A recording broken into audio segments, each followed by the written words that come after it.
मैं आप सब लोग उम्मीद करती हूँ आप सभी लोग अच्छे होंगे, मस्त होंगे। तो आपका मेरे चैनल में स्वागत है। आज हम एक बढ़िया सा नाश्ता चटपटा सा बनाने वाले हैं। तो वो नाश्ता का नाम क्या है मैं भी नहीं बताऊंगी, आप लोग देखिएगा तो आप लोगों को खुद ही पता चल जाएगा वो टेस्टी नाश्ता क्या मैं बनाने वाली हूँ। तो जल्दी से ना देर करते हुए शुरू करते हैं, वो टेस्टी सा नाश्ता बनाते हैं। ये देखिए कितना क्रिस्पी नाश्ता बनकर तैयार हुआ है। ना मैदा ना आटा ना ही चाहिए होगी ब्रेड। फिर भी ये नाश्ता बनेगा इतना मज़ेदार कि एक के बाद एक खाते ही चले जाएंगे।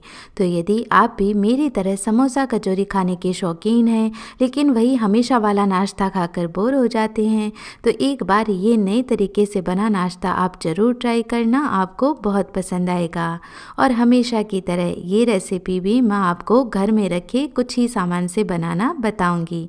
तो चलिए ये बहुत ही चटपटा मज़ेदार क्रिस्पी नाश्ता बनाना शुरू करते हैं। सबसे पहले इस नाश्ते की हम स्टफिंग बना करके तैयार करेंगे। तो इसके लिए एक पैन के अंदर 2 से 3 चम्मच तेल गरम कर लेंगे। जब तेल गरम हो जाएगा तब इसके अंदर आधी छोटी चम्मच जीरा डालकर इसे अच्छे से पका लेंगे। आप चाहें तो इसके अंदर राई या करी पत्ता भी इस्तेमाल कर सकते हैं। फिर इसमें एक मीडियम साइज का बारीक कटा हुआ प्याज डालकर इसे भी 1 मिनट के लिए पका लेंगे। प्याज जब हल्का सा श्रिंक हो जाएगा तब हम इसके अंदर डालेंगे बारीक कटा हुआ अदरक, लहसुन और हरी मिर्च और इन्हें भी प्याज के साथ 1 मिनट के लिए पका लेंगे। यदि आप लहसुन नहीं खाते हैं तो इसे टोटली स्किप कर सकते हैं। अब जब सारी चीज़ें ये पक जाएंगी तब हम इसके अंदर डालेंगे बारीक कटी हुई गाजर। यहाँ पर गाजर को भी हमें थोड़ा सा पका लेना है। गाजर मैंने बारीक काट करके ली है तो थोड़ी ही देर में ये पक जाएगी। तो पैन को मैं कवर कर दूँगी तो इसी स्टीम से गाजर भी थोड़ी सॉफ्ट कुक हो जाएगी।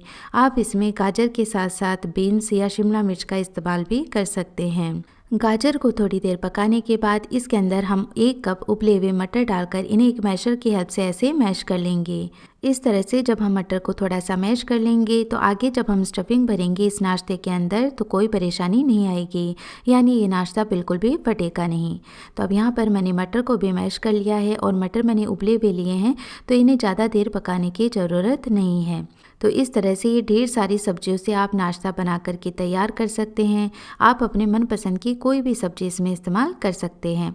अब इसमें हम पाउडर मसाले ऐड करेंगे जिसमें लेंगे 1 चम्मच धनिया पाउडर, आधी चम्मच लाल मिर्च का पाउडर, 1/4 चम्मच हल्दी पाउडर और 1 चम्मच डालेंगे इसके अंदर अमचूर का पाउडर या आप इसकी जगह चाट मसाले का इस्तेमाल भी कर सकते हैं। अब 1 मिनट के लिए फिर से सारी चीज़ों को पका लेंगे ताकि मसाले भी अच्छे से पक जाएं। फिर इसके अंदर हम डालेंगे 4 से 5 मीडियम साइज के उबले हुए आलू और इसी के साथ स्वाद के अनुसार नमक डालकर फिर से मैशर की हेल्प से इन आलू को भी मैश कर लेंगे।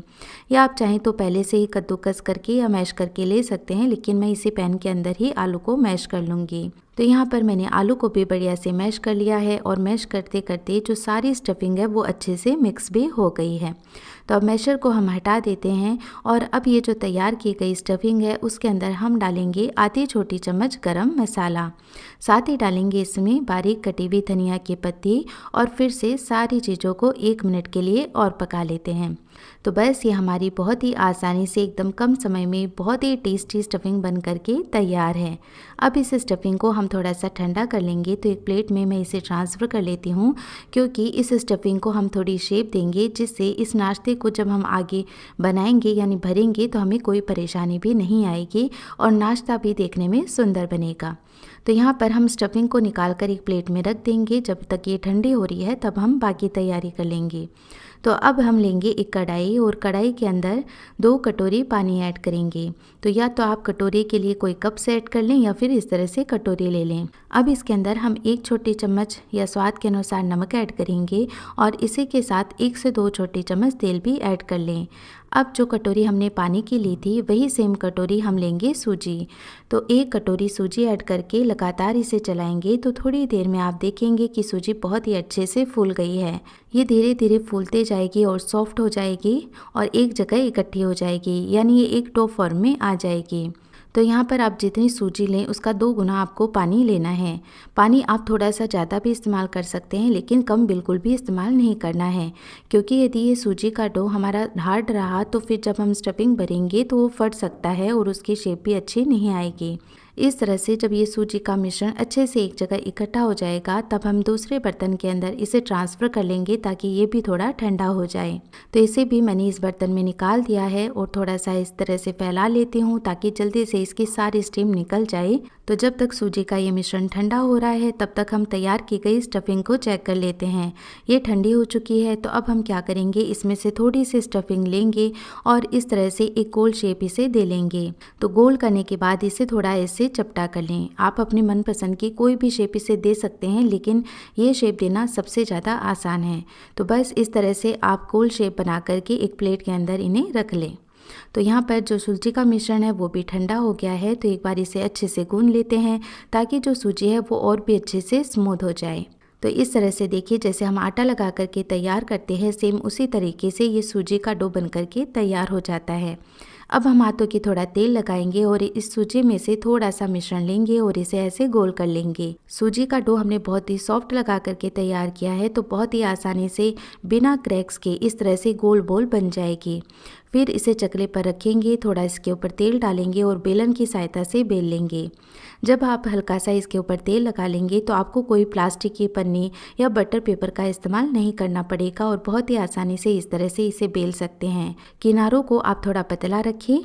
जब हम इसे पूड़ी की साइज़ का बेल लेंगे तो जो स्टफिंग की हमने शेप बना करके तैयार की है वो इसके सेंटर में रखेंगे और इस तरह से इसको पूरा कवर कर देंगे।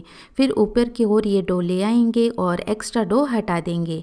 तो इससे एक तरफ हमारा ज़्यादा डो इकट्ठा नहीं होगा। तो इस तरह से हम सूजी का डो बना करके बहुत ही आसानी से स्टफिंग इसमें भर सकते हैं। तो यदि इसकी जगह हम ब्रेड वगैरह लेते हैं तो वो ज़्यादा मात्रा में ऑयल को एब्जॉर्ब कर लेती हैं और उनके फटने का भी चांस रहता है। लेकिन सूजी का जब हम डो बना करके तैयार करते हैं तो बहुत ही अच्छे से हम इसमें स्टफिंग भी भर पाते हैं और इनमें कहीं क्रैक्स भी नहीं आते हैं। तो फ्राई करते समय भी ये खुलते नहीं हैं। तो इस तरह से शेप बना करके हम अच्छे गर्म तेल में अब इनको फ्राई कर लेंगे।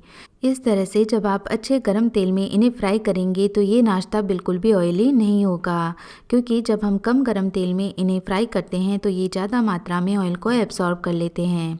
थोड़ी देर में आप देखेंगे कि इनका गोल्डन कलर आ गया है। यदि आप ये नाश्ता तुरंत ना सर्व करके बाद में सर्व करना चाहते हैं तो इन्हें हाफ फ्राई करके निकाल सकते हैं और जब आप इन्हें सर्व करना चाहते हैं तो इन्हें पूरा फ्राई कर लें।